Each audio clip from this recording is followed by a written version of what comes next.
Today's recipe calls for ricotta cheese. No, we're not going to be making pasta. We're going to actually be making a super classic Italian cookie, also known as ricotta cookies. It sounds strange, but these things are the greatest cookie in my opinion. So with that said, let's get started.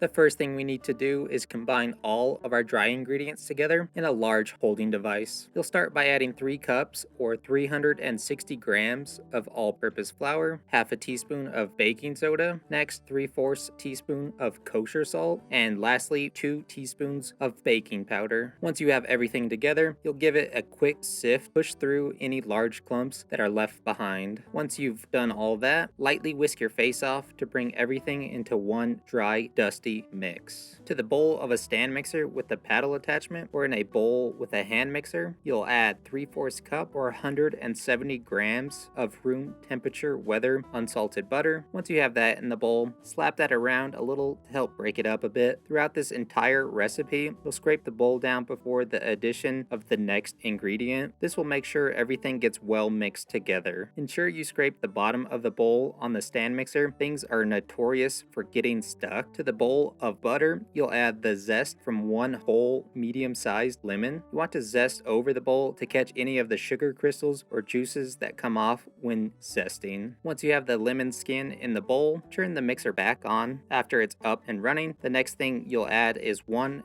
3/4 cup or 350 grams of granulated sugar. Cream the butter, zest, and sugar together on medium-high for 3 to 4 minutes or until it becomes light and fluffy in texture. During the creaming process, the coarse sugar grains will slightly pulverize the lemon zest, which will help extract more flavor. After it's been creamed for a bit, this is what it should look like. The next thing that you'll add to the bowl is 1 tablespoon of vanilla extract. Give that a quick mix up. Following the flavor additive, we'll add 2 large room temperature eggs. Crack them in a separate container to prevent adding any eggshell to our cookies. After you've added the eggs, mix with the other ingredients until fully incorporated together. Now that the eggs have been mixed in, the next thing we'll add to the bowl is 15 ounces or 425 grams of ricotta cheese. It's imperative that you give everything in the bowl a really good mix. You want to ensure the ricotta and butter become one unit before we add the dry ingredients. I like to do this next step in 2 sets. It helps make sure everything is well mixed together, and it will help prevent you from over mixing as well. Add half of the dry goods and mix until almost fully incorporated in. Once you've done that, give your bowl a scrape down and then add the last half of the flour mixture. Mix until all of the dry ingredients are fully incorporated in. If you're worried about over mixing with the machine, you can stir and fold everything together with a spatula. Scrape the sides and edges of the mixing bowl to ensure they are mostly clean of batter, and then make one smooth layer of cookie dough in your bowl. After you've done that, cover the dough with some plastic wrap. Ensure the wrap is in contact with the cookie dough. You want a tight seal to prevent any air from getting to the dough and drying it out. Should look something like this. Toss the dough in the fridge box to chill for 2 hours. This will make the dough stiffer, which will make it way easier to work with. When you have 10 to 15 minutes left on the timer, you can now start preheating the oven. Set the firebox temp to 350 Fahrenheit or 176 Celsius. Next, we can get our half sheet trays ready. Line them with a silicone mat or use some parchment paper. Now that the timer has gone off, grab your chilled cookie dough. You'll scoop the dough into tablespoon-sized dough balls. You want to place them about 2 inches apart to account for them spreading while they bake. I've found once you set them down on the half sheet tray, that's where they're gonna stay. You can't really pick them up and move them around because the dough is so sticky. Once you have the tray lined out with sugary dough balls, grab them suckers and toss them in the oven box. For the best results, throw them on the middle rack of the oven. Next, you'll set a timer and bake them for 10 to 11 minutes or until the bottoms are a nice golden brown color. Pro tip, if you're not using the dough, cover it and put it back in the fridge until you're ready to use it again. Now that the timer has gone off, pull your cookies out of the oven. Oh man, it's so hot and steamy! Let the cookies completely set up and cool down a little on the sheet tray for about 5 minutes before you transfer transfer them over to a wire rack to completely cool down. Repeat the same process with the rest of the cookie dough. While we are waiting for the cookies to cool, we can start making the glaze for them. Grab yourself a medium-sized mixing bowl, and to that you'll add 1 1/2 cups or 180 grams of powdered sugar. Next, add the juice from half of the lemon we zested earlier, and then whisk your face off until you get a nice, smooth, velvety texture of a glaze. Season to taste with some kosher salt. Add a small splash of vanilla extract for some more flavor. If you want to keep your glaze a nice, bright white color, use a clear colored vanilla extract. You can also substitute the lemon juice for water or milk if you don't want that strong lemon flavor. This next step is optional, but honestly, you should just do it because more sugar is always better. Grab a small bowl and your favorite sprinkles. I'm using the small rainbow sprinkles, but use or don't use whatever you want for this. Now it's time to assemble the goods. Grab a cookie and dip only the top half of the cookie in the glaze. Once dipped, sprinkle on some of the rainbow cavity creators. The sprinkles will stick to the glaze. I found that it helps if you sprinkle your cookies over a bowl. This way you can catch any that didn't stick so you can reuse them and have less of a mess. It's imperative that your cookies are completely cooled down before you glaze them. If not, the glaze won't stick to the cookie and you'll have a huge mess. When glazing, be as delicate as possible in this process because the cookies are so soft they break easily. Depending on how much glaze you want on your cookie, I found that after I dipped them, it helped to scrape off the excess on the side of the bowl. This gave me the perfect amount for each cookie. With that said, you may or may not need to make another batch of glaze to get the job done. After they've been glazed, set them on a wire rack to let the extra glaze drip off. Pro tip for easy cleanup, set the wire rack over a half sheet tray or some parchment paper so it catches the excess glaze. Once you have all of your cookies done and the glaze has set, grab your favorite mug, fill it with your favorite drink of choice like milk, tea, coffee, or chocolate milk, or no drink at all. Whatever you decide to do, just enjoy.